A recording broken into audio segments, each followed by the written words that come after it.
Hello, and thank you for calling the Higher Self Hotline, your direct line to the divine. You've been led here by your inner knowing, and you've arrived right on cue. I'm your host, Zoe Greco, and together we'll make the ethereal earthly, helping you consciously embody your spiritual knowing and most authentic self. Please listen carefully to the following options. To discover how to fulfill your soul's purpose, press 1. To unlock infinite abundance in life, love, and career, press 2. To heal your mind, body, and spirit, press 3. To speak with your personal spirit guides, press 0. Please hold while we connect you to your highest timeline.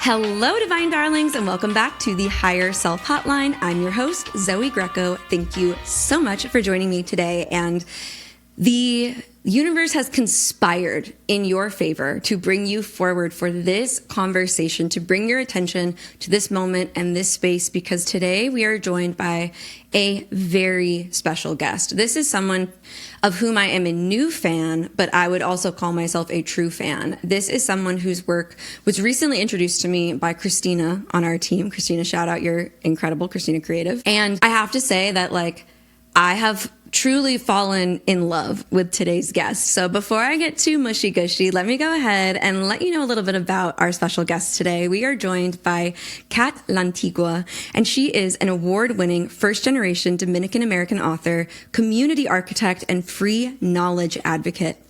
With a passion for creating spaces that nurture soul-centered conversations, creativity, and belonging, Kat is committed to building connections that uplift and empower others. Her work centers around expanding collective consciousness and promoting personal and collective transformation.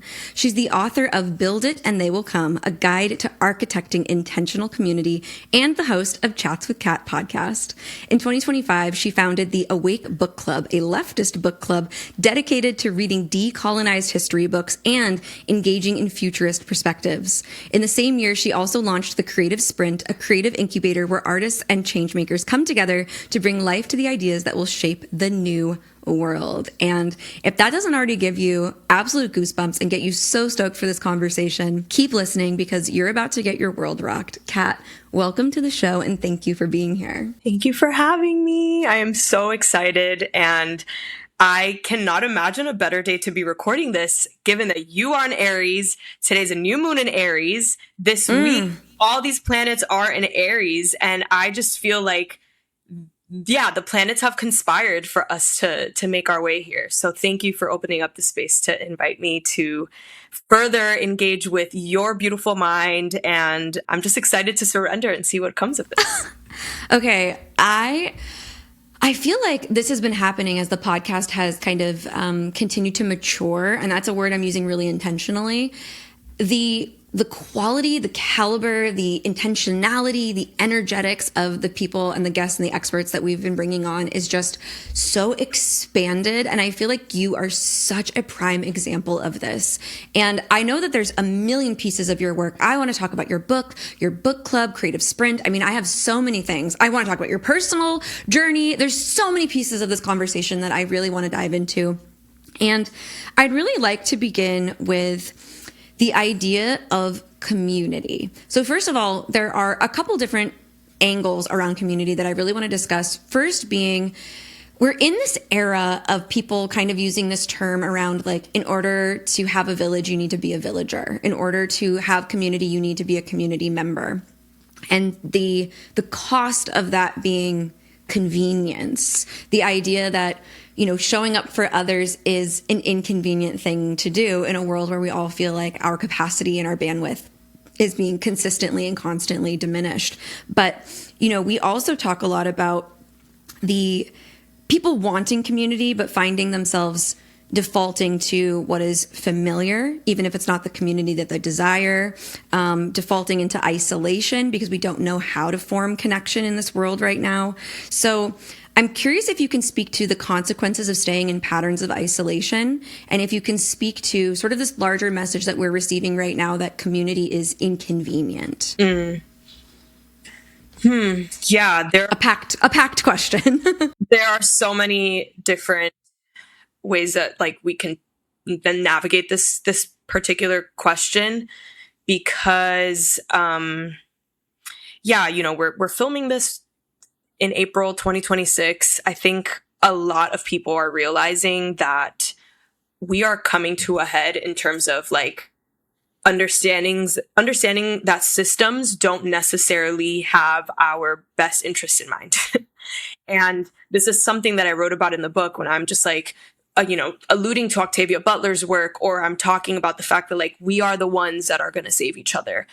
I think that now many more people are understanding that the fundamental truth and the reality of that.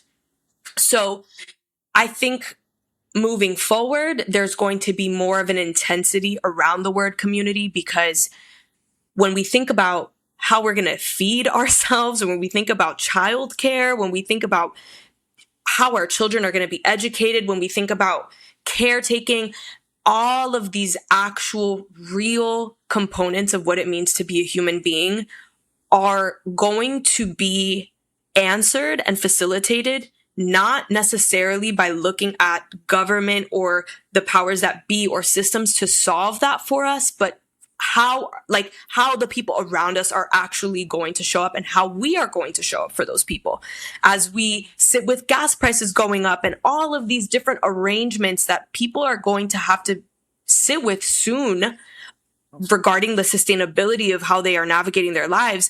We're going to realize that we're actually going to need to depend on other people to supplement the ways in which we can no longer show up in the same way because we can't afford it, right? And so I think we've just reached a critical point in the United States where we just don't actually have an option anymore, not in a real way. We have to sit with and confront the fact that we need each other. And that means that we need to be willing to show up for other people in the most fundamental way. And part of our conditioning in the States is being hyper individualistic and, always kind of being primed to believe that we have to figure it out. We like individually have to figure out how we're going to solve certain things. And the truth of the matter is that that's never actually been sustainable. And it is hyper connected to capitalism and, feeling the need to just like always work to then be able to pay for this or do that. And being a villager really means that you don't show up for people because money's on the table or because of this, because of that. You're actually participating in connection and in community because you see people as people and you are in relationship with people who also see you as people. And there is a mutual investment in our progress, in our safety, in our children eating, in us being happy. There are some of us that have more of XYZ than others. And I think we're realizing, hey, maybe I don't need that much. Or if I am privileged in this particular way and there's somebody that I love that doesn't have that particular thing. And that doesn't necessarily mean money. That can just look like time. Like I have more time. And so because I have more time, I'm going to share my time with this person to offload some of the things for them because that's going to make their lives easier. We just have to reconfigure. And that is just like very of the moment and it's palpable. And then, you kind of just think, you kind of zoom back and you think about how we show up online and how oftentimes that just like removes us from the experience of actually being with people and how easy it is to forget our shared humanity because we're not actually with each other.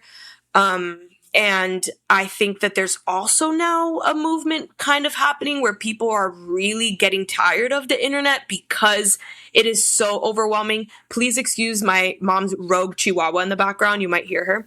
Oh, we can't hear her at all. No, okay, perfect. Yeah. So yeah, there's just a lot going on. And I think that there has just reached a critical point where people are like, I can't even trust what I'm seeing with my eyes because of AI. I don't even really want to be on this phone. There are literal phones coming out now that are called like nothing phones where you can't scroll, you can't do any of that because folks just want to disconnect from what is not real to be more present for what is real.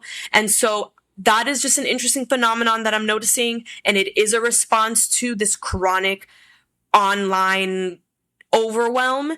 And I write about that in the book. But, I started writing that book in 2023 and just in 3 years, so much has already changed.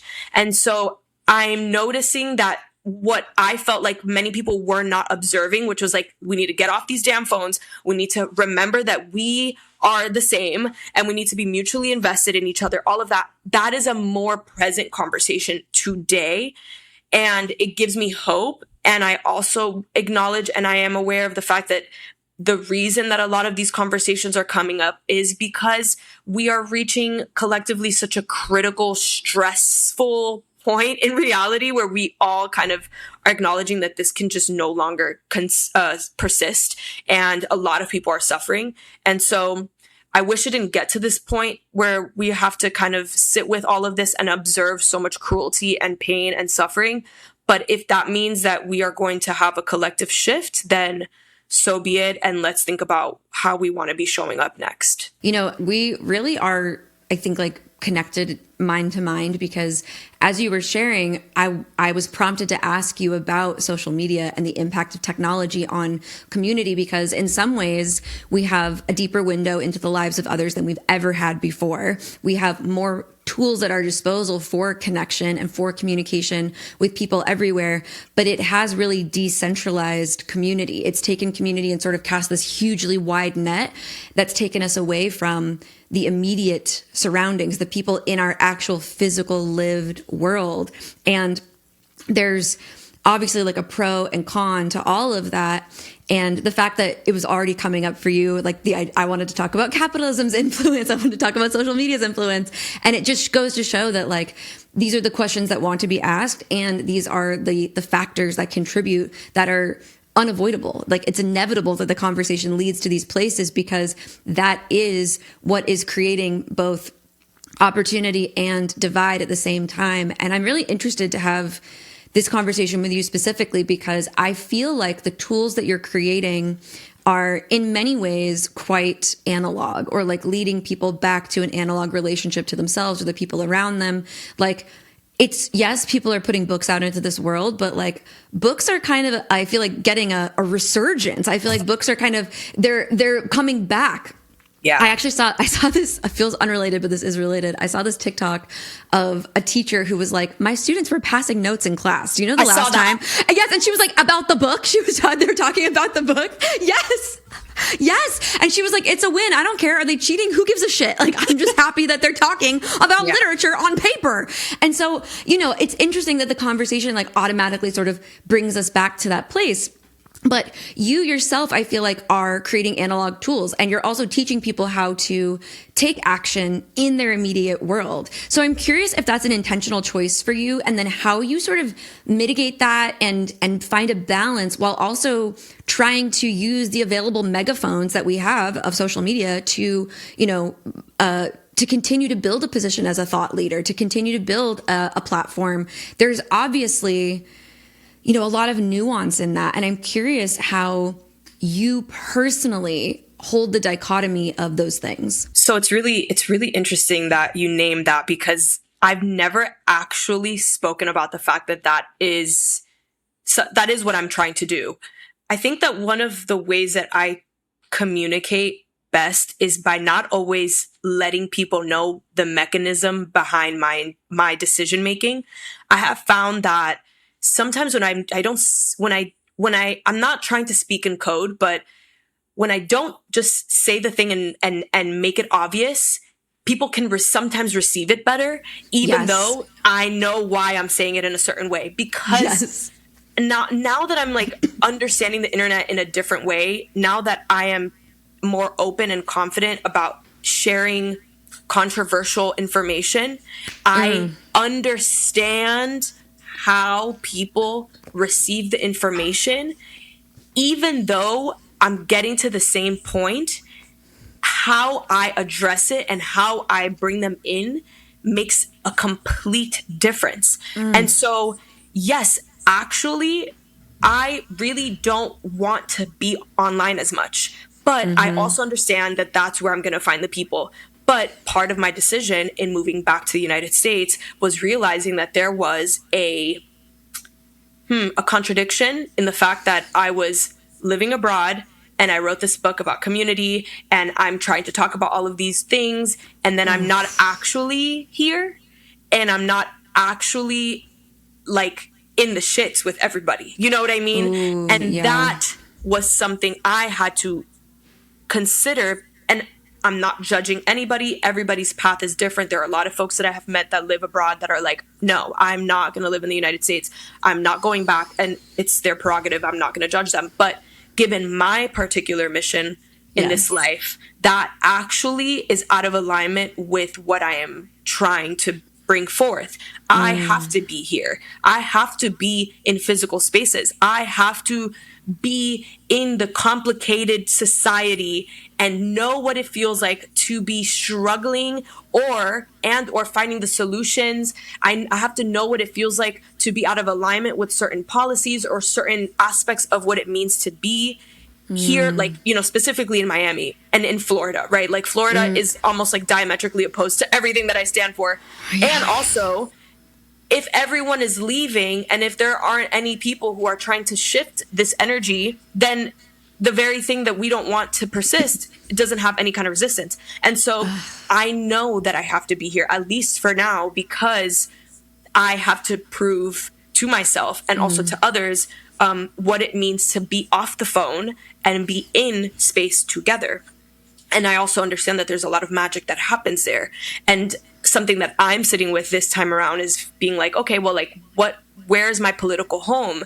What does it mean to be a part of organizations? What does it mean to be in community with community organizers? You know, folks who are actually trying to shift policy, folks that are trying to find solutions. Because I find myself in this I'm straddling this like interesting reality where I'm like, I am perceived sometimes like a community organizer, but I also understand that I am not a community organizer because I have a lot of respect for the people who are leading these organizations, that are going to these commissioner meetings, that are trying to like be in it. And so I'm trying to figure out how I use my position to get people who are chronically online or who feel like there's nobody out there that really believes what they believe, or they're on an island on their own. I'm trying to show them and bring them information to be like, hey, you know that these people exist.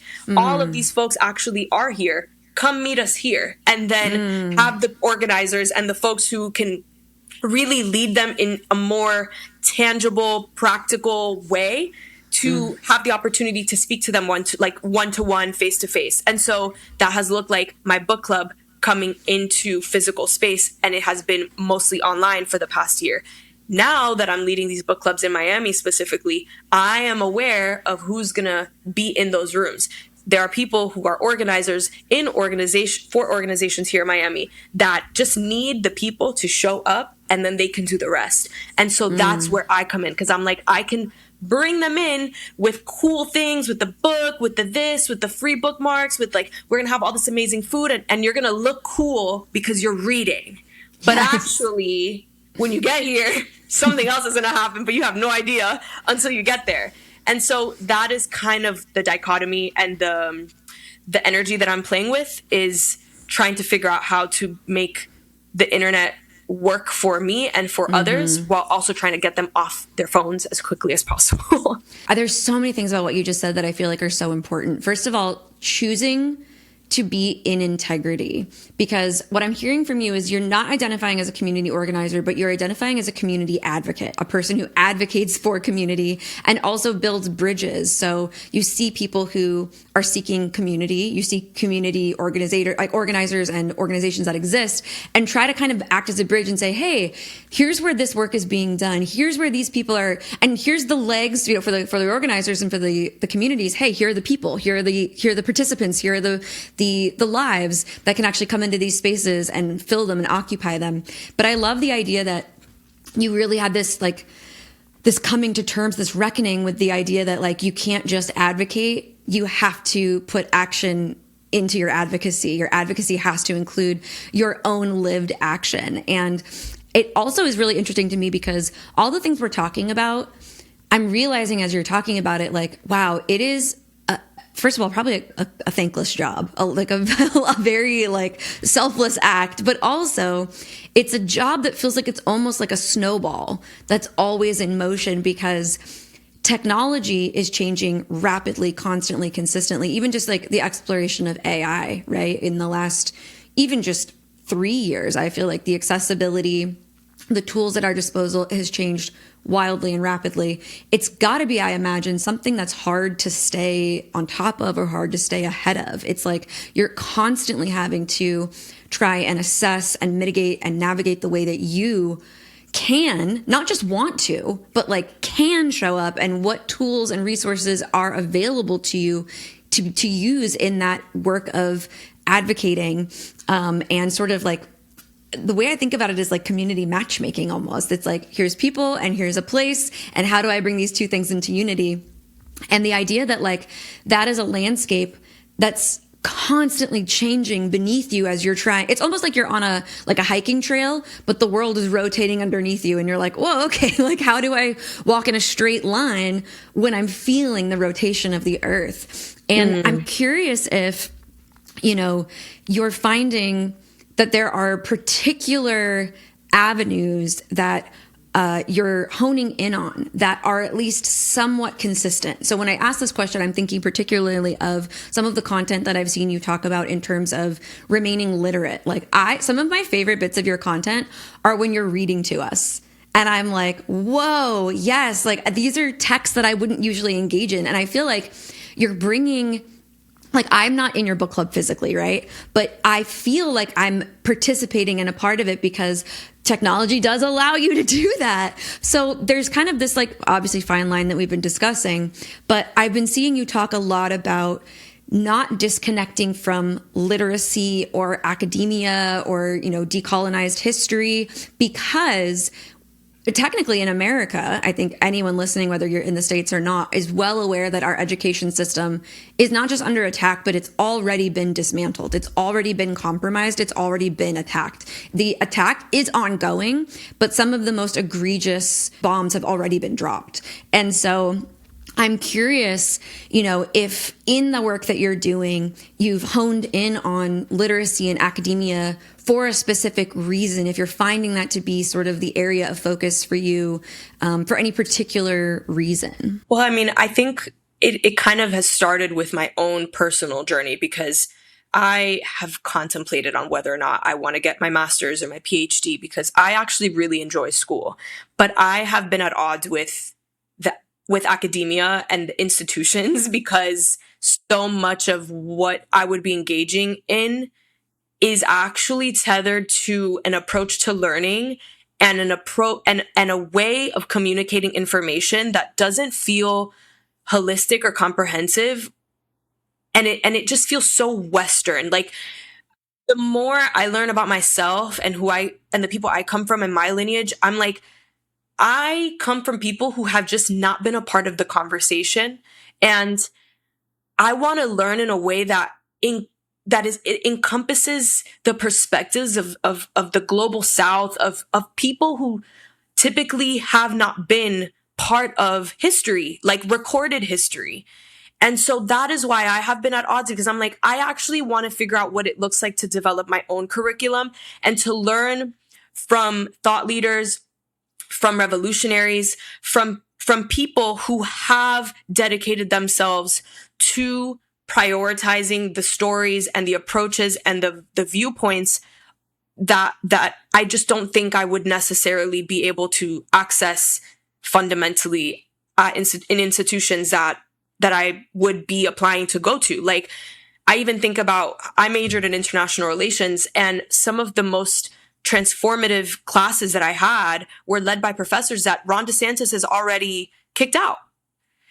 So if I was to, let's say, go back to my alma mater for my master's, the professors that I would want to be led by, their curriculum, their courses are no longer available at that school because of the attacks on education here, because of the Republicans here. So that is like what's going on in my mind as I'm navigating and reading and doing all of these things. And those are the questions that I am at odds with.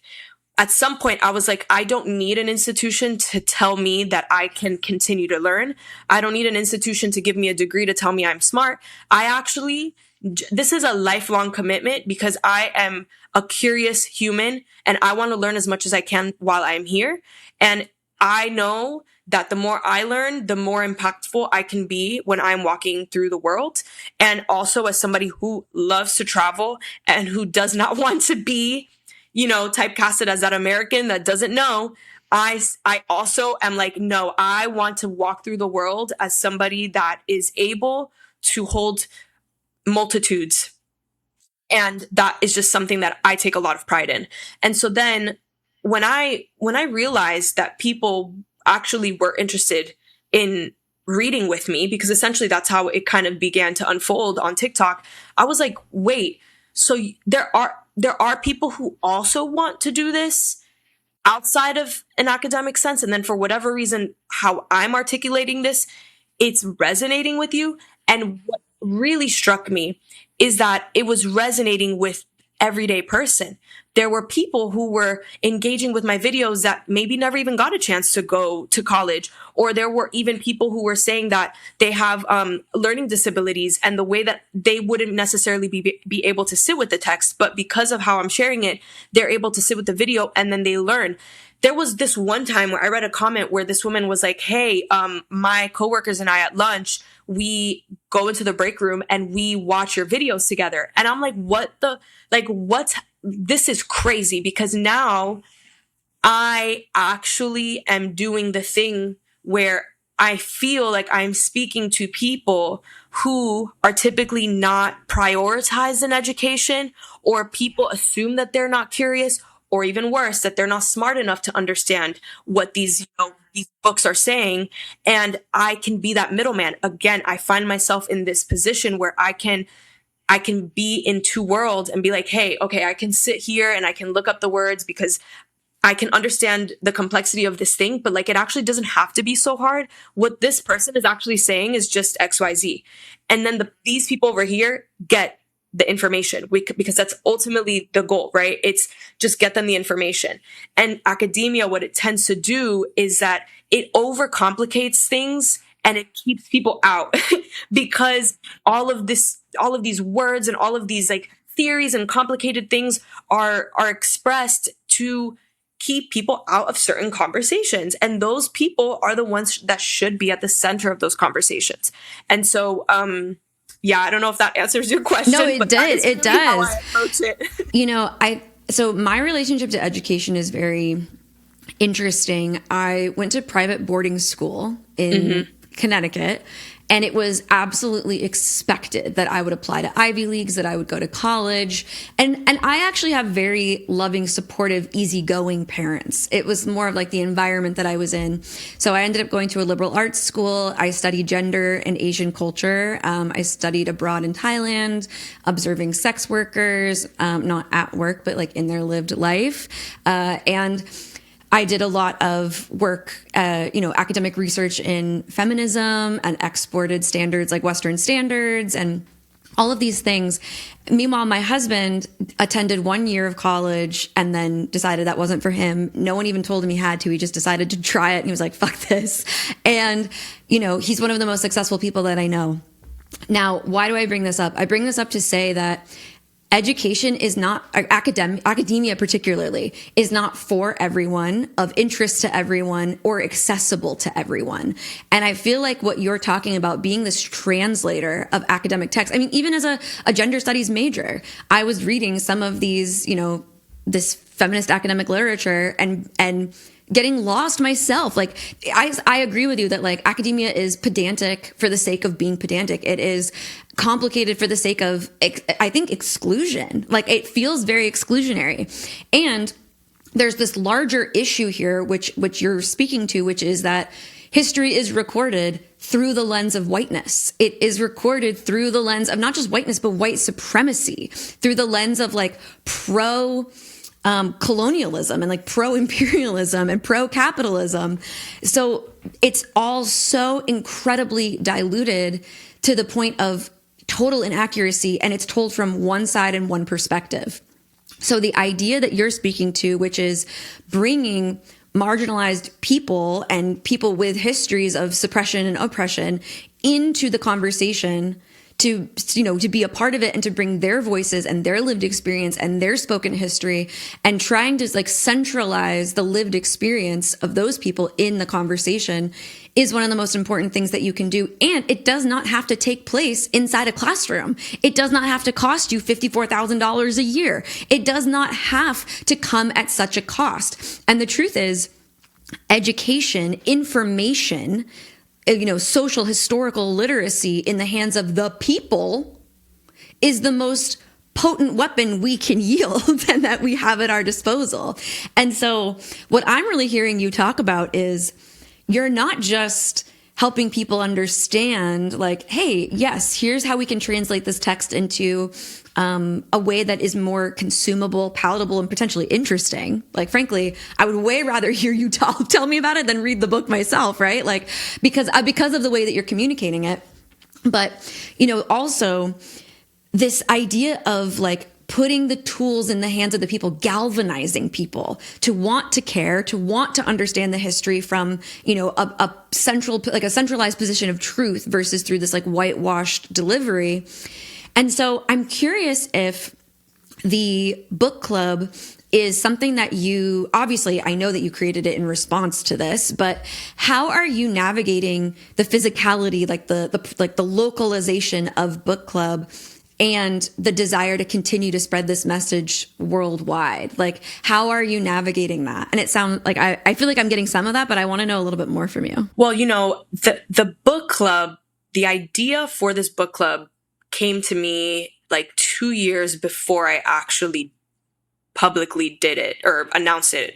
I had no idea that my TikTok would, unfold the way that it did. I didn't know that I would be reading decolonized history books. I remember being in San Juan, and I was there with one of my best friends, and where we were staying, right across the street, there, it's in Spanish, una manifestación, like a protest came about, and they were protesting wages for teachers and all the stuff. And I went out and we stood outside to listen to what everybody was saying.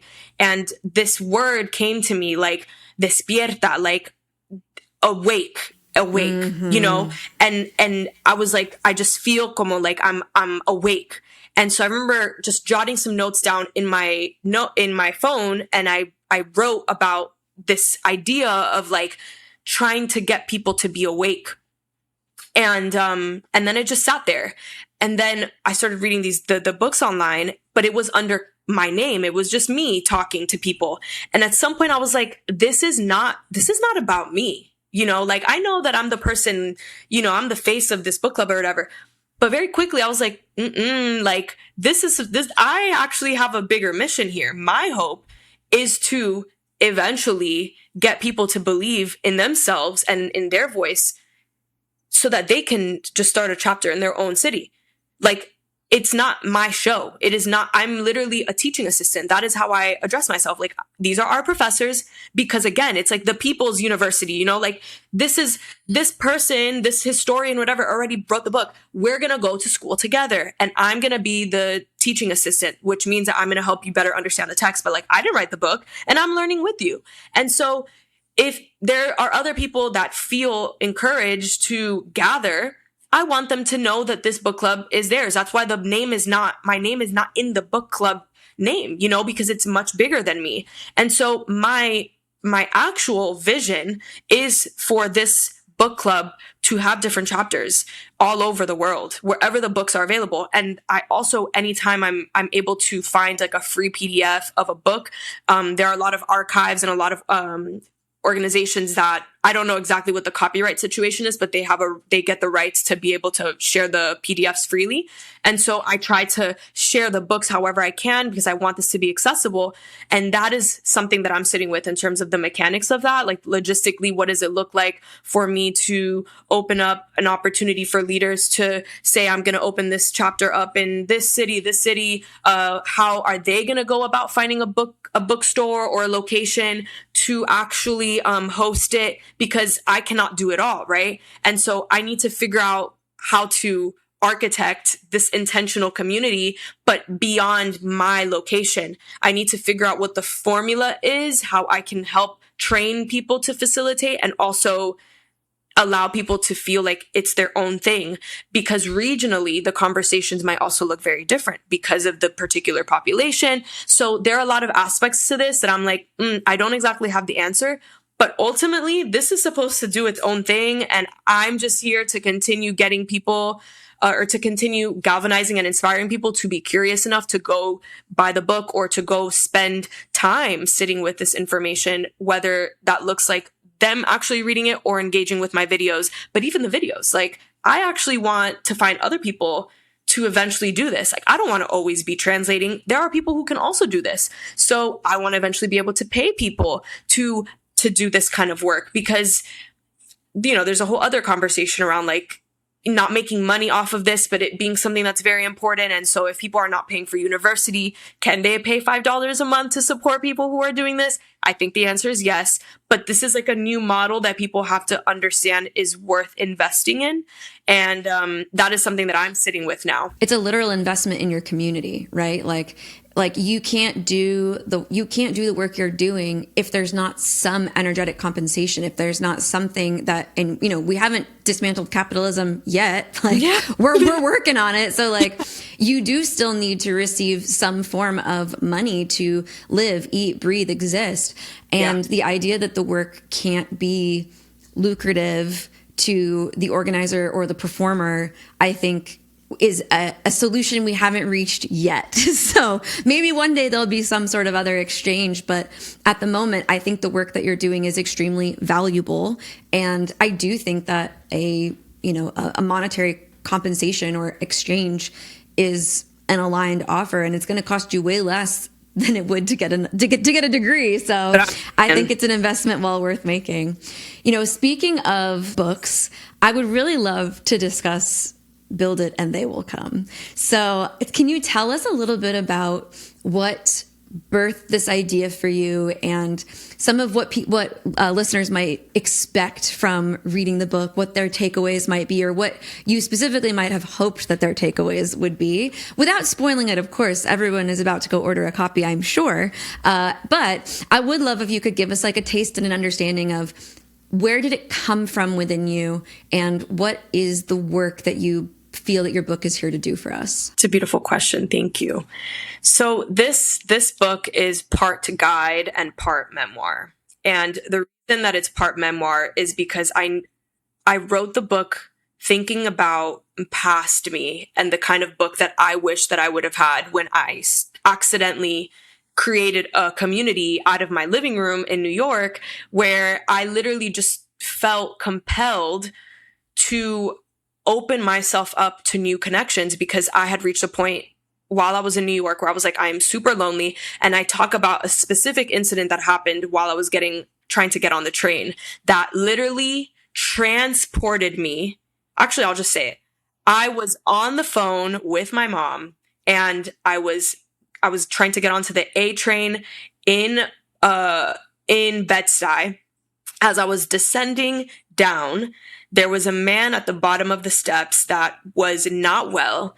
And I had a moment where I was like, I think this person is going to potentially assault me. And there were a group of young guys around, and they all saw that the man was not trying to let me go down the stairs. He kept, like, every time I would move, he would go with me. And eventually I found something in me that was just like, leave me alone. Like, I yelled at him, and like, he moved. I was not expecting him to do that. But the moment he moved, I saw that the guys were recording because they thought that something was going to happen to me, and nobody was going to do anything. And in that moment, I was like, oh my gosh, I also don't have any friends to call. Like, in that moment, what I wanted was to just go to my girlfriend's house and be like, yo, this is crazy. This just happened. Like, have a matcha or have a drink, just like recalibrate and then go home. But I had nobody. And it was in that train ride and on the way back to my apartment that I realized, like, I have to change my life. I need to have a community because I'm just navigating the city on my own, and this is not fun. And so I ended up just like putting a call out, and this is like Instagram was not what it is now. I had, I didn't have that many people even on that were part of my audience, but I put together a little thing in Canva, like early version of Canva. I put a flyer together. I was like, hey, I'm going to be hosting a little dinner at my house. You know, if you are looking for friends and you are in New York, like slide into my DM and I'll send you my address, because I wanted to kind of make sure that whoever I was sending the address to was a real person. And then I started just having these little gatherings in my living room, only to realize that a lot of women were struggling with this in New York. And so month after month, I would host these events, and like it just kept getting bigger and bigger and bigger, until I realized like I stumbled into something that I was not prepared for, but also clearly I'm meant to be doing. And also, how do I do this? Like it was supposed to be just something for me where I just wanted friends. And then it became an organization, and it became a whole experience that I was leading for folks, but I was lost and I was very confused around what that role looked like. And also I just wish that I had somebody to just guide me from the very beginning, to be like, okay, if this is what's happening, here are some questions to ask yourself. Here's how you get very clear at the onset so that there aren't certain things that happen later. And ultimately I burned out and I was exhausted from all of it, because, you know, there is a balance you have to strike when you are trying to be of service. And I didn't know what that balance looked like. And so I was kind of sacrificing myself until I reached a point where I had nothing else to give. And in the aftermath of that burnout, I was like, okay, I'm not going to go back there. That organization no longer can exist, but what can I alchemize from this? And what I realized was like, I need to jot all of this down. I need to put all of this information somewhere, and I need to remind people that they can just make things different. Like it just, even if you have an apartment, if you have access to a park, you just have to have an idea for it. You don't have to wait for anybody to come do this. And so that is how the book was born. And that is the intention behind the book, is to equip leaders to realize that they can do it, and to speak to the reader and be like, if you picked up this book, it's because there's a part of you that's like, something needs to change. And so I'm just going to talk to you about how you can make that change. And then I'm also going to tell you about my story so that you realize that I am literally you, and look at what I was able to do completely by accident.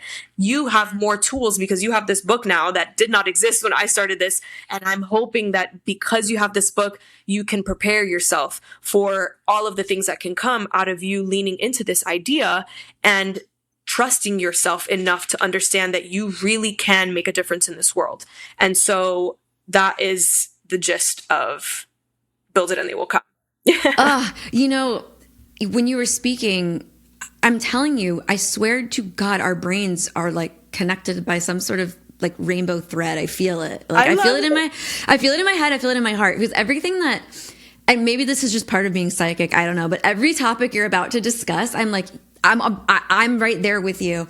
And I feel like, you know, one of the things that I find really interesting about you in particular is that you are clearly a leader, but you're a leader who is consistently decentralizing yourself from the narrative, even when telling your own story, or even when like inserting your own memoir. And I find that really interesting, because I think a lot of people who possess leadership qualities and abilities feel this urge to like sit in front of a spotlight. And what I really see you doing is you stand in front of the spotlight so people will get excited to come over, and then you move aside and you go, you can stand here. You can be in the spotlight. And it's this really like spiritually generous, karmically rich. Whatever's coming for you next in another life is going to be juicy and beautiful, because your contribution is extremely, extremely generous in this lifetime. And it gave me this visual that I myself, as an Aries and a leader also, I always feel like we don't get to know what we're doing. We have to discover the edges of capacity, of ability, of belief, of power, of like we're constantly having to bump into those, and we've hit ourselves enough that like our head hurts, our nose hurts, like we've we bumped into these walls, or we hurt from the glass ceiling that we're bumping up against. Like there's all these different like walls that we're hitting as a leader, and the vision that I always get is like you're walking through a jungle with a machete, and that like somewhere in there is that water source that you're trying to get to, or that whatever, and you just have to cut through the greens. So what I'm hearing about the book is this idea of like, hey, I've carved the path for anyone that wants to be a leader, for anyone that identifies as a leader. Here's how I carved a path, and here's the path that I've carved. If that path is inspiring to you, if you want to walk that path that I've walked and then continue to build upon it, if there's another way that you can find to reach even greater levels of humanity and connection and community, please be my guest. But it's like a roadmap while also being potentially like an invitation, because it's like, yeah, here's the path I've carved, but you also can carve your own by following the steps that I've followed. You carving your own path, other person, reader, the path that you will carve and create is inherently different from mine. So regardless, here's the toolkit I used. You're going to need a machete. You're going to need binoculars. You're going to need boots. It's like, here's the things you're going to need. And I think what's so beautiful about that is that you did that without the guide that you are now giving other people. And so I'm curious, what were the things that just at least pointed you in the right direction? Like if you think about that metaphor, what did you feel was your machete? What did you feel was your compass? Like what tools did you have at your disposal? Because it wasn't, from what I'm hearing, like specific step-by-step guidance that you seem to be providing others now in the book. It was something else. And so I'm wondering, for those listening who identify with you, what were some of the tools at your disposal that you ended up finding a real use in as you developed your own path without support? Well, I mean, like I will say there were books that I eventually discovered, and I list them at the end of the book as like a resource guide. Like Adrienne Marie Brown is great, Prentice Hemphill's great, Brene Brown I know has her things that people are a little turned off by, but Braving the Wilderness was a book that really helped me. And so there were mentors that I had that didn't know me, but I knew them, and like I tried my best to incorporate what they were sharing.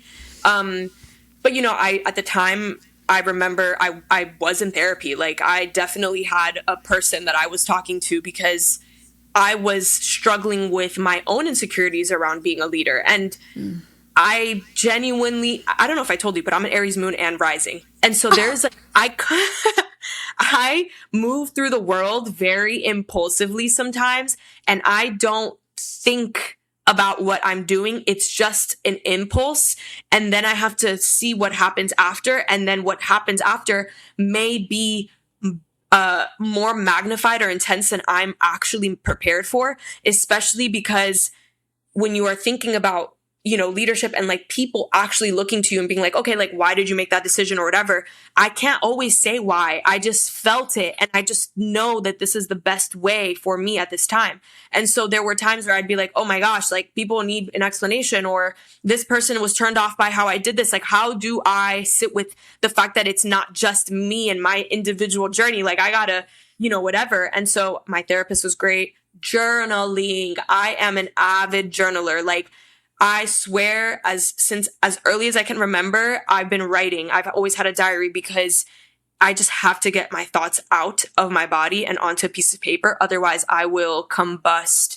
It feels like not even just like a self-care practice. It is a self-preservation tool that I have always needed because I feel things so intensely.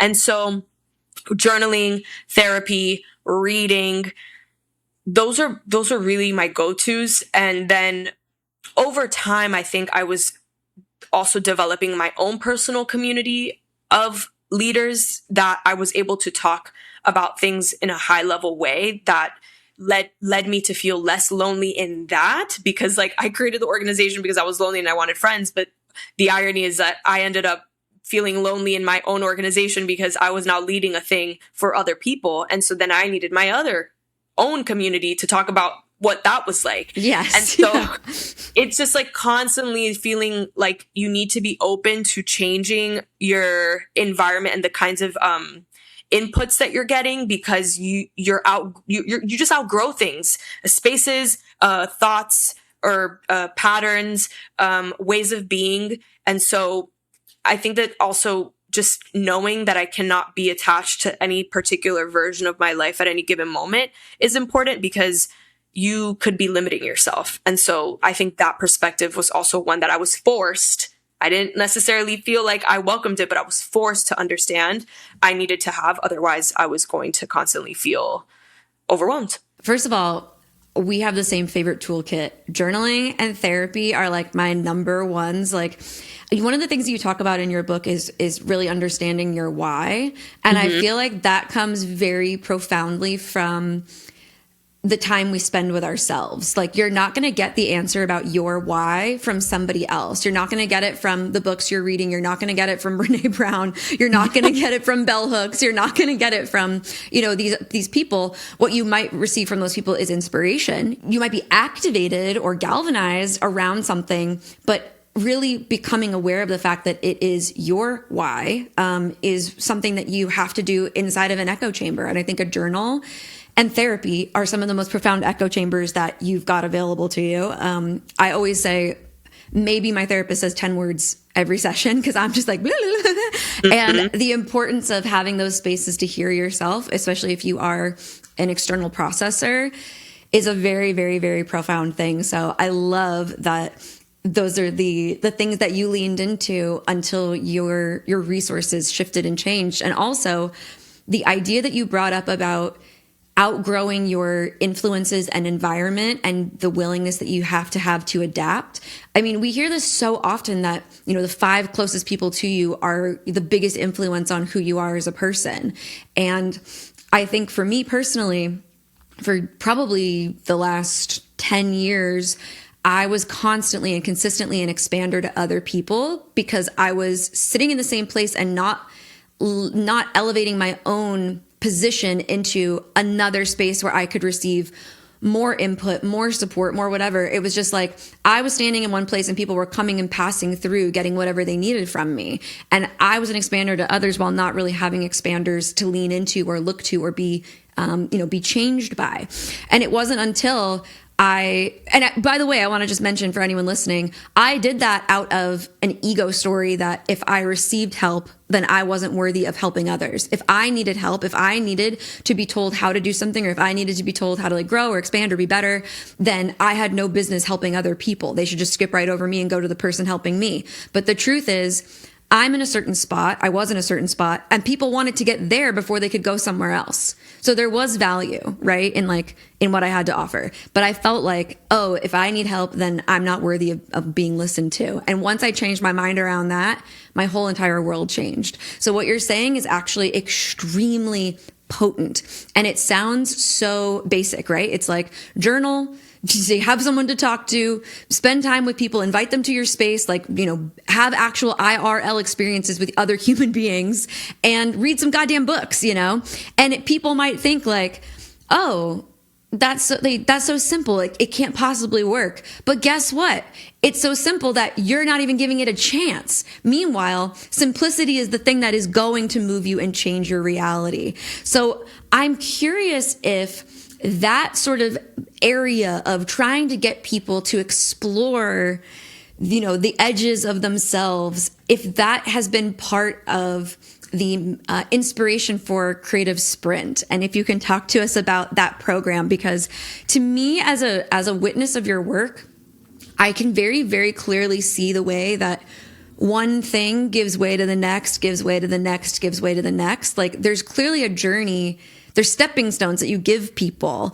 And it feels like Creative Sprint is maybe the stepping stone for people who need their hand held, potentially more than the people who can read your book and take what they need from it. So I'm curious if you can speak to Creative Sprint a little bit. Yeah. Oh my gosh. Well, it means a lot that you see it. And that, cause sometimes I'm just so in the weeds that I'm like, I hope this makes sense to people, because Girl, it same. makes sense in my mind. Yeah. And then sometimes it's just too exhausting to really just get into the granular aspects of the vision, it's just like, if you get it, you get it, you know? Yeah. But thank you for seeing it and for getting it. But yeah, the creative sprint was born out of this realization that I had, where I was like, one of my gifts is the fact that I can get people to believe that they can do something. And maybe it's the Aries energy, right? Like it is, babe. I'm just like, just start. But I understand all the reasons, all the stories, all the ways in which we get ahead of ourselves to not begin. And I started my own official creative sprint right before the book tour. And I was like, I got to lock in, because in the next 4 weeks, I have to get XYZ done. But once I lock in on the other side of the 4 weeks, that's it. It's going to be done. But I have to actually do this. And so I was still living in Mexico City, and I got a few of my girlfriends who were like, oh, I need to lock in. And I was like, well, this is what I'm doing. And then we just started hanging out and then just having these co-working sessions. And then I was like, wow, this would be really cool one day to to bring to other people. But again, I just kind of kept it in my notes. I just didn't think much of it. And then I went on the book tour, and so many folks were like, oh, I've always wanted to write a book. Oh, I've always wanted to. It was a theme. And I was like, what about me and you is different, other than the fact that I just made the time? Like, I would always tell people, just sit down. And then I was like, oh, some people need a space to sit down with others to do the thing. And so that's when the creative sprint came to mind. And I was like, oh, that's it. I'm going to make this thing, and I'm going to build it, and they will come. Like, I will literally create a space where visionaries and change makers and all of these folks that have the idea will realize that they cannot wait any longer. The world needs the thing that they have in their minds. And also, I will hold you accountable. I will create a program for you. You will be paying to be held accountable. I will literally be your creative I don't even want to say creative coach, but I'm just going to be the person that's like, you said you were going to do the thing. And guess what? If you don't do the thing, you already told me that you wanted to do the thing, and now you're going to tell me that you didn't. And I can't force you to do anything, but there is power that comes in and sharing the idea with somebody and knowing that they're like waiting for you to do it. And so that is part of the energy of this experience, is like, at orientation, you are sharing with the group, and it's an intimate group, what your vision is. And part of that is because we're all going to say what it is that we're working on, because we're all holding each other accountable. But I am the one that's like creating the actual agenda and the system to be like, here are the days when you're showing up. And then at the end of it, you're also going to update us on the progress that you made.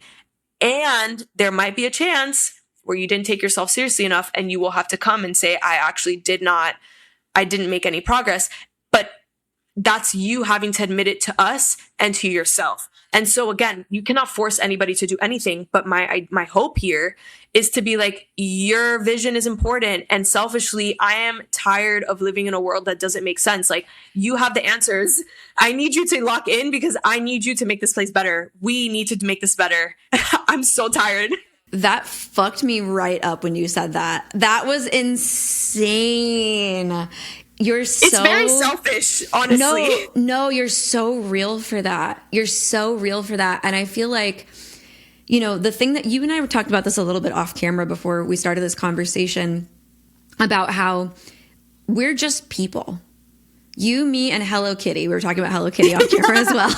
You, me, and Hello Kitty, we're literally just girls out here trying to make it in this world. And your program, Creative Sprint, and my program, You Already Are, have some common threads, which I always love. I love overlap. And for me, I'm a collaboration over like competition girl any day. Like, I'm glad you're doing what I'm doing, because like, I can't do it for more people than I'm doing it for. like girl, you take them, I'll take them. Like, I'll meet you up later. We'll kiki and we'll find out like how it's going. Yes. And honestly, to deliver that type of work with your own unique flavor and essence and energy, like, there are people who are inevitably going to resonate with you that don't resonate with me, and vice versa. Right. And as long as those people are still getting support to bring their visuals and their their visions, their desires, their hopes, their dreams, their ambitions into the material, that's all that matters.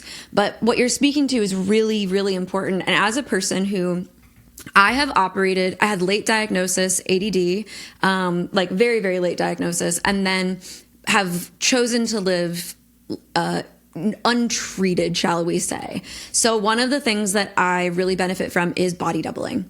Like, you're not going to get me to do a chore by myself. You're just not. Like, why? Like, I'm a small business with like 8 fucking employees because I gotta have a team. I gotta have people. Like, I need people. Yeah. I'm a people girl. I need people. So the idea that like being in community as you do this work is profound. And I think one of the things you're talking about is so important. The idea that we come into these shared spaces and we have to confess like when we have or have not shown up for ourselves, which is also, as you've expressed, showing up for the world, because we're just girls out here making things. Anyone listening, if you're just a girl, even if you're male identifying, you're just a girl. Okay. We're all just girls out here trying to do our best. Like, you can do exactly what both Kat and I are doing in this world. We just decided to let the microphone sit in front of us. We just decided to pull up a chair. We just decided to invite you to the table. We just made choices. And so these programs, these offerings, this thing that we're doing in this world is about letting you know, hey, here's an invitation to make a choice. And there's something that I find really interesting that I want to ask you about, because I'm finding this in the work that I'm doing with my students too, is like the place or how you remove shame from that process. Cause like coming to confess, right? It's a big deal. It's like, I didn't show up. I didn't do it, which is inevitably part of the process. You're never going to be 100%. You're not supposed to. If you were, you wouldn't need us. Like that's the thing. So, I think it's very automatic and human for us to default into shame around like, I didn't show up. I didn't keep my commitment. I didn't read the book. I didn't do the thing. How do you mitigate the dense emotions that rise to the surface in that process within the work that you do with others? Well, I think it's like first humanizing myself and being like very open about the fact that I am literally going through it as well. But it's getting to the root of why. Like, where's the procrastination coming from? Why don't you want to be seen? Are you sabotaging yourself? Why? And that, as long as it's all information, it's all information. I've gotten to a point in my life where I'm tired of being so hard on myself. I'm just like, okay, I'm setting goals and I really am trying my best to hold myself to these goals. But when I'm not doing it, I sit down with my paper and I sit down and I journal. I'm like, why am I doing this? One of the things I'm working on right now is reducing my screen time. I can't tell you the amount of times where I'm like, oh, Kat, you need to get off the phone. Like, there are so many books you want to read. There's so many things you want to do. And then guess what? I'm doing at 11 o'clock at night. I'm scrolling, or when I wake up first thing. But the thing is, I'll be on the phone and I'm like, oh, you're doing something that you said you don't want to do. I'll actively be in the thing. And I'm like, you're doing it and you know you don't want to do it. Sit with it. This is the decision you've made. Your day is not going to go as good as it could have. Look at how you started. Now you're going to have to do all these other things to make up for how you're feeling right now. And it's not something I've said to myself once or twice or thrice. It is an ongoing thing. And I'm transparent about that with myself. And so when I'm showing up with other people in the creative sprint or with my friends, I'm literally like, okay, this is what you said you were going to do and you didn't do it. Let's say it out loud. Let's sit with that feeling and try again. And also in saying, I'm going to try again, bring forth why you want to do something differently. What is the goal? Why don't you want to scroll first thing in the morning? Oh, because I want to have time off of my phone to sit with myself, to write something or to process an emotion or to go move my body or whatever, just not just say, oh, I feel bad about this thing, but like the reason I'm trying to change my behavior is because I'm trying to become a person that prioritizes this instead. Because Kat, who stretches first thing in the morning or who drinks water and does her whole thing before she checks out what's happening in the world, shows up in the world differently. And like, she's a better friend. She treats her dog better. She has better conversations that day. And she treats her inner artist in a way that feels respectful. So it's holding all of those things together, not just being like, oh, I did this thing and it sucks. It's like, no, when I did this thing, what I did was actually reject the version of me that is trying to take up more space. And that person is the person I'm really excited to be. So does that make sense? Like, Yes. it's both. Oh, you know, the thing that I really love about your approach that I feel like I myself have not, I'm still finding the way that I want to use this gift that I have. As an Aries sun, I can be very blunt, very direct. And it's kind of a trait that was emotionally beaten out of me by the feedback that I received about being that way. And so the approach that I've adopted and kind of adapted to is one of extreme compassion, which doesn't mean being super soft with people, letting them get away with anything. But now that I'm leading this 9-month container for these 12 women, I'm finding that like, quote unquote, tough love is a very generous gift. It's a very generous gift to kind of be firm with someone. And what I really love is that you are modeling and mirroring what it means to be gently firm with yourself. And I think that the idea of humanizing yourself is one of the most empowering gifts that you can give others. And we both developed our work and began our work in a particular time in human history, especially I think for women, right? This like girl boss era that we've like been sitting in the echoes of. I started my business 10 years ago. I think I'm older than you are. It very much like was birthed in the girl boss era, and we're still sitting in like the reverberations of whatever that story is or whatever that fucking hustle culture did to us. But, you know, I think the idea like, we've operated during a time where if you don't sit above people, if you don't feign hierarchy and like position yourself as an expert that looks down to others and says, the view's great from up here, here's how you get here, we don't get to be, you know, taken seriously, or we don't get to call ourselves leaders if we're not sitting above. And what I really see you doing is this thing that we've seen done in history very, very often, and done the thing that I think has done things most successfully, which is positioning yourself with individuals, marching alongside individuals, protesting along with individuals, reading the books with individuals. Is like, you're not up in some balcony, you're on the ground, your boots on the ground. And that is, I think, one of the most effective methods. And just hearing you and having this conversation, I'm like, oh yeah, being next to someone, like doing leadership beside people instead of in front of people, actually gives you more permission to speak honestly, to speak directly, to like say the thing as you would to a friend, you know? Because if you're sitting in a position of hierarchy, you have to be careful. You have to be very intentional about how you send information down the line, because there's a power imbalance. But if you identify as being next to somebody, you can be more honest with them in a way that like you can't usually be from another position. And so when you're saying like, I've figured out how, I was just having this conversation with Eric Bigger from the Spiritual Fitness Podcast, who I love. If you don't know him, you should definitely go on his show, because he would love you and you guys would have a great conversation. And we were talking about how he was saying the same thing. He's like, I've figured out how to say things so people will listen. And it's like, yeah, because we need people listening. And so we do have to figure out how to say it. And you're saying it from next to people, from beside people. And that is in some ways easier to take, but also it's hard to be like, yes, I know I'm standing next to you, but I got some juice you might want. Like I have some information you might need. Like I have some keys that will help you open those doors. Like, do you want to trade? And I think there's something so incredibly powerful about that. So I just want you to know that I personally am feeling affected and inspired by this conversation. I'm in a numerological year 8, which is about authority, leadership, and abundance, and your relationship to power. And so that's like I can't escape it. It's all I'm being force fed by the universe this year. And so this conversation, I'm like, wow, this is very timely for me. So I can only imagine that it's going to resonate profoundly with the people who return week after week, because they resonate with me. It's like the vibrational match has been met.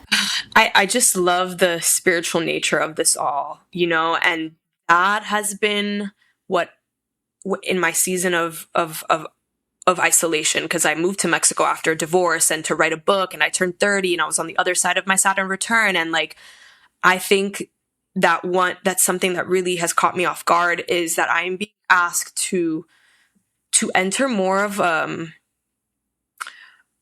spiritual kind of guidance role. And I never really anticipated that. And it keeps being reflected to me, whether it's in readings or whether it's in commentary and things that people say to me, or I keep getting this message from folks that I make them feel something very intense. And I'm like, I'm working with energy here in a way that I'm not fully aware of all the time. And I literally pulled cards before our conversation, and a card that keeps coming up for me is Maestro Espiritual, like a spiritual teacher. And I'm like, me? A spiritual teacher? Me? What the fuck? I'm literally just a girl. Like, again, I'm just trying to figure this shit out. But I'm like, okay, universe, why am I being told this? And I even remember having a reading with a psychic that was gifted to me in a very serendipitous way. I was walking down the street in Mexico City with my dog. My dog bumps into this older woman. Her name is Pom Pom, and she's visiting Mexico City with her daughter. They're fabulous.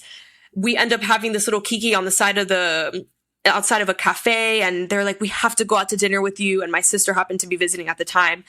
I had just got back from book tour.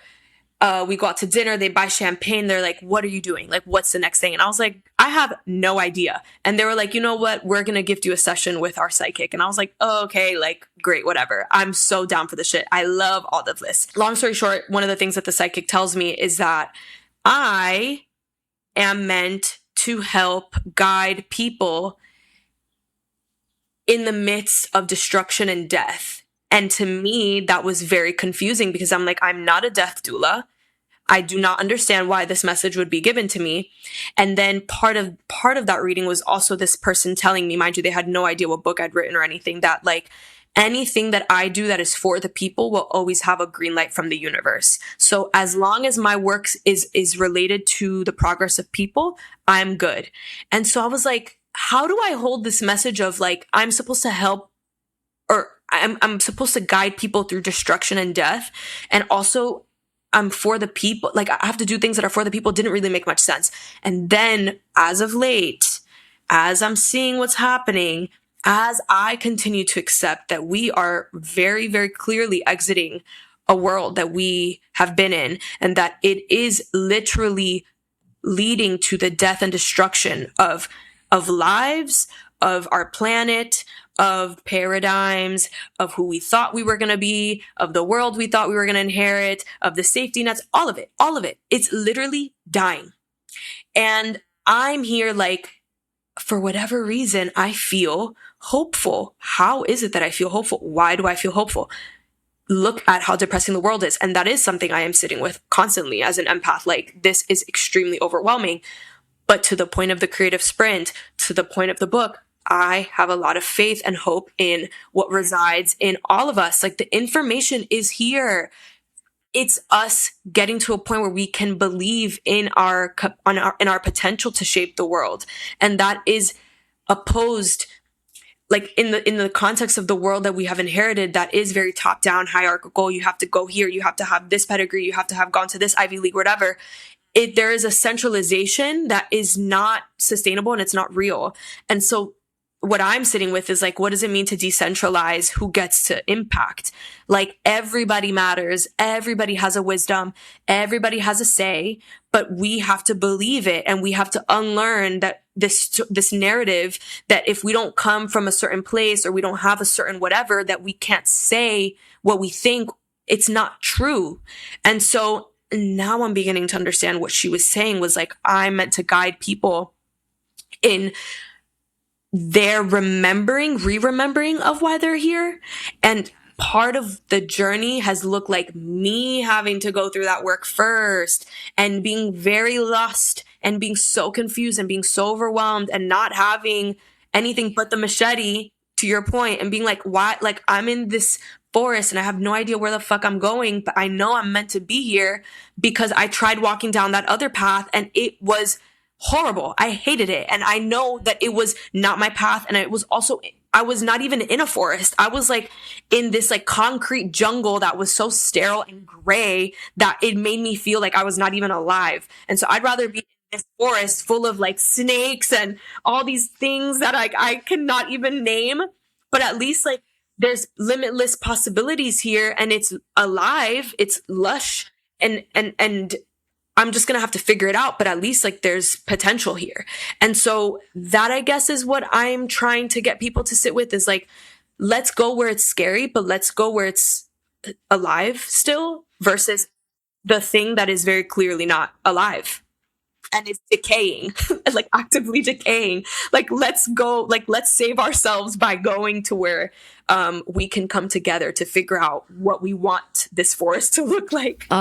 You know, you talk a lot about co-creating the new world and co-creating the new paradigm. And in the work in the world that I live in, when we use the term co-creating, it's very much about like us, the individual, co-creating our individual life with the universe. It's like there's a very like self-focused process in which the universe is like a resource to us. But I really feel like the work that you do is very grounding. And when you're talking about things being alive, it's like, yeah, returning to the idea of the new earth versus, you know, the new metaverse or whatever the fuck. There's something very like grounded about that. But it's also very much about the co-creation in terms of what can we do together. Earlier this season, we had Marianne Williamson on the podcast, which was like my literal like lifelong dream to speak to her. I nearly pissed myself for anyone listening. You guys, I basically could have died. And it was a really interesting conversation because, you know, she talks about how politics play a role in building the new earth, even though we're watching our political landscape decline, like what is going to come in its place. And it's this idea of humanity. And in order for us to have a politics of love, as Marianne would say, or like healing the soul of America through a politics of love, 2 of her books, what we really need and what we need to like bring our most centralized and deepest focus on is like that thread of hope that you're talking about. And it is that it's like keeping that alive in ourselves. Like when you're talking about finding what's alive, like I think of it as being very much inside of each of us. Like I feel the life that emanates from you. Like each one of us has to stoke that little flame to keep that fire alive so we can have a light by which we can build the new earth.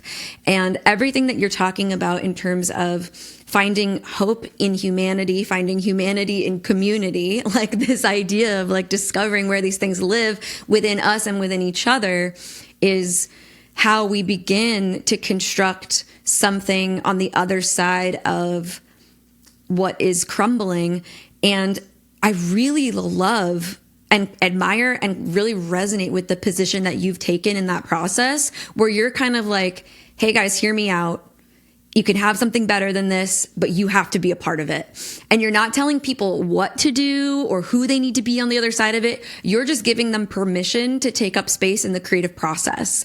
And I feel like that in itself is an there's a term for this, underrated, like an underrated part of the process that's necessary. You can't get people to do shit if you don't get them to do shit. Like if you can't get people to change the world if they don't believe that they can. So for you to be like a present living IRL experience of that, like, hey, I'm just a girl changing the world, you can too, then nothing actually gets done. And I feel like it's probably not that glamorous, but it like there's something about your approach to this that like I just can't get over, which is how decentralized you yourself are. Like you could have your name on everything, you could have your face on everything, you could like you have beauty, you have intelligence, you have all the things, and you're like, it's not about me. And that's the most fucking evolved radical shit that you can actually do in the patriarchal capitalistic hellscape that we are deconstructing right now, is like, hey, it's not even fucking about me. And that is the realest thing I think that you can be teaching people. So I know that we're at the end of our time together, but I'd love to make any space for any response or like closing that you'd like to leave listeners with, because I feel like they need your words. And I would love if you could also tell people how they can engage with your work and where to find you. Oh my gosh, Zoe, like I feel like we could keep going on for a long time. And Trust we me. probably just need, like, we will because yes. You get it. You really get it. And thank you I feel so seen. Like there was a moment where my hands were just buzzing. Like I felt it because I'm like, oh my gosh, like you actually you're in my brain. And that's what I'm just saying. So grateful. I'm so grateful because this has just been these are challenging times. And sometimes I'm like, I'm not getting paid a lot of money from the things that I'm doing. And I know it will come because it's not even motivated by that. But sometimes I'm like, is this gonna resonate? Like, do people understand? Is this mission clear to anybody else? Like, is the universe gonna make sure I'm okay? And in this moment, I just feel like, yeah, girl, just keep going. Like, people get it. It's gonna make sense. And so thank you. And yeah, what I will say is that this shit isn't fun if we're doing it alone. And period. Quite frankly, we need to do this together so we can sustain each other when this shit is not fun. Like we need to go dance together. We need to imagine together. We need to tap into that creative energy that is source. Like that's what recharges us when we're seeing these videos of schools getting bombed and children going through unimaginable things. Like that shit will make you feel insane. The other side of that is you needing to remember why you shouldn't give up. And that looks like you creating, and that looks like you being with people who are like, yeah, this is not good. Like we got to figure this shit out. And no, we're not going to look at, we have to care. And also clearly these people don't. They don't care. So we we should be angry, and like it makes sense to be angry, but that can't be the only thing. Okay, if these people suck, who are the people who don't? And I want to be friends with those people. I want to be creating with those people. I want to be friends with artists. I want to be an artist. I am an artist, and so are you. And also like that is like what creates momentum, and that is what keeps us feeling like we want to live. And quite frankly, like, not to be existential about it, but like a lot of people don't feel that right now. And yes. I'm very clear about that. It is right now, a lot of people are right there. And it doesn't mean that like they're actively going to be like, I'm going to opt out of like my skin suit, but like, I'm just going to give up, and like, I'm going to be a version of myself, at which point they basically have died. And I just want people to feel like it is still worth living. Like, but I know that for us to feel that, we have to be together, and we have to be tapping into something much bigger than us, and something that breaks through the illusion of hopelessness, which is what I think Washington, D.C. and like the powers that be in that system are reflecting to us right now. But that's not like, it's real, obviously, but there's more that can be tapped into beyond these people. Like Donald Trump is not God. Donald Trump is not source. Like Benjamin Netanyahu is a person who is tapped into something that is clearly very vile, but he is not God. Like we are God, and we are more powerful than these people. And so, can we remember that, please, so that we can show up in the world the way that we need to make sure that we create a balance. And that is what I hope people do when they read the book. They come out of it being like, okay, I'm tapping in. When they're in the creative sprint, okay, I'm tapping in. When they are doing whatever, when they are choosing to go to that party and go shake their ass next to people that they don't know, I'm tapping in. Oh, I feel compelled to whatever, just tap in. And so that is the message. Ooh. That is literally all I can really say. And then in terms of how people can find me and stuff, like the books, the physical copies of the books have officially sold out. I'm trying to find a new publisher so I can like get them reprinted, but the ebook is online. It's on my website. I'm on Instagram, Cat Lantigua. I'm on TikTok under Awake Book Club. That's where I'm reading the books. I also have a TikTok that's just me, Kat Lantigua, ranting about random shit. The podcast, Chats with Kat, is coming back very soon. So that's going to be out of hiatus. The Creative Sprint, we are in it. So that's also it's actively back after a year hiatus. And so I'm here. I'm trying. I'm tapped in. Let's just say. You're tapped in. Oh, Kat, I just want to thank you so much for this conversation. I feel like there's been such an arc on this season of the show. I feel like getting to see the way that all these different practitioners and people are showing up to the world with a message that the person listening matters, and that their efforts and their work and their visions and their values have a place in this world. And I feel like your particular approach it resonates with me. I get it because it's also in many ways what I'm doing in the way that I can do it. And so when, real recognize real, like when I see someone doing it, I'm like, yup, okay, babe, let's keep going. And we need each other. And yeah. I feel like it's such a kismet connection. And I'm just so grateful that we've been brought into each other's orbits. And I feel very strongly that this is just the beginning. Me too. I have no doubt. And thank you for opening up the space. Thank you for believing in yourself. Thank you for honoring the call. Thank you for creating the pocket of divergence.